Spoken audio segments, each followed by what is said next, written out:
Hi, I'm Heidi Sherman with Jill Brittle Family Law Group, and this morning I have Jonathan Mishkin with me. He's a tax attorney that manages his own law firm. Jonathan, I wanted to ask you some questions related to the tax code Mhm. and children of parties that are going through a separation or a divorce. Uh, Sure. can you can you tell me about the changes in the tax code regarding deductions and exemptions related to children? Sure. As some of you are aware, at the end of 2018, new law was signed called the Tax Cuts and Jobs Act. And what it did is it removed a lot of what I would call itemizable deductions in the code. One of the changes to that was it was the removal of what I would call the formal dependency exemption, which used to be found in section 152. Um, it's been replaced in a sense that you no longer get this exemption, but it's been replaced with certain credits. It's important because, you know, beginning in 2018, we now have a larger child tax credit, an additional child tax credit, and a credit for other dependents. We still have the earned income tax credit, dependent care credits. So there's a lot of reasons why you would still want to claim the child. And the way to claim the child is still fulfilling the dependency tests. So think of it as the test still exists, but instead of getting a flat exemption, you now have to see if you qualify for certain credits.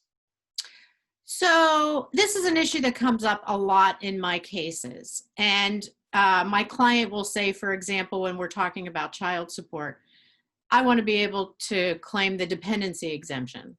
Sure. And my understanding is that exemption no longer exists for federal law, but you're saying that there are other credits that are available if you claim the child. Yes, because think of it as they removed the exemption, but replaced it with these credits. And the test is still the same. And what's interesting is, and a couple things I want to mention to you, Oregon follows the Internal Revenue Code. There's a statute where Oregon says, unless we literally pass a law that's contrary, presume the Internal Revenue Code plugs in. So Oregon is following this change. But what's great is the Internal Revenue Service allows you to allocate this, what used to be the dependency exemption, per your divorce. The way the IRS sees it is you have children, someone should be eligible for it. We just don't want both spouses, ex-spouses, claiming it. So in my experience, if one spouse claims it, they don't check, because if they did, you would just show them the divorce decree and they would say, okay. If now, let's say both spouses file it, I've seen that in violation of their agreement. I've been in an audit where what the IRS does is they just send you each a letter asking for proof. And my response was, we don't need to show you that the child resides with them a certain amount of nights. We just have to show you a copy of the agreement.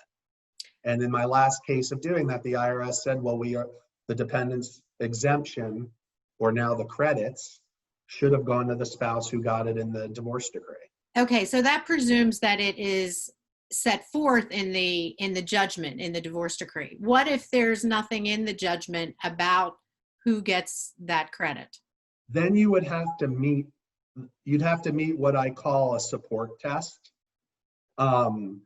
Essentially, it's a relationship. It's your child. It's a son, a daughter, a foster child, a stepchild.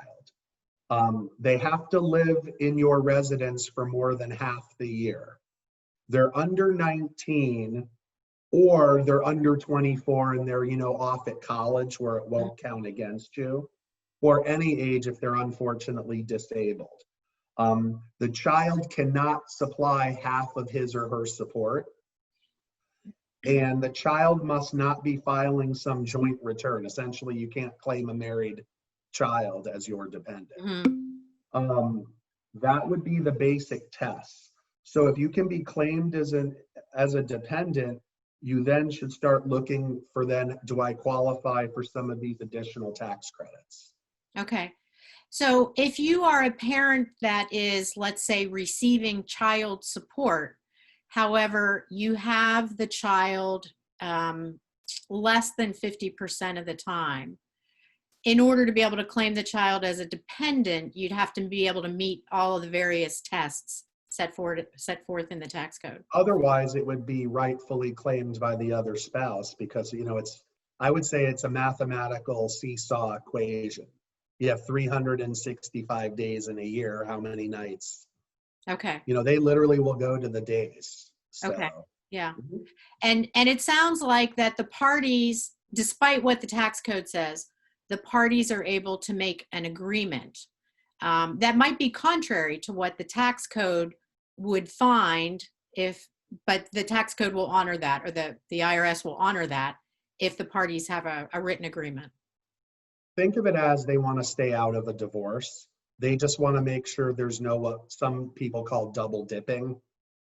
So, like the IRS doesn't want to get in the middle of your divorce. That's why they make it tax-free when you separate. But when it comes to any type of benefit, as long as they're only seeing it on one person's tax return, I've not really seen them follow up. It would have to be you were audited for a different reason, and then this might come up. Well, you'd show them the agreement. So when I'm negotiating this issue, we will often try to negotiate who's going to claim the kids Mhm. and be entitled to these various credits. Sometimes the parties can't agree. Do you recommend that we include any specific language in a judgment if the parties can't agree?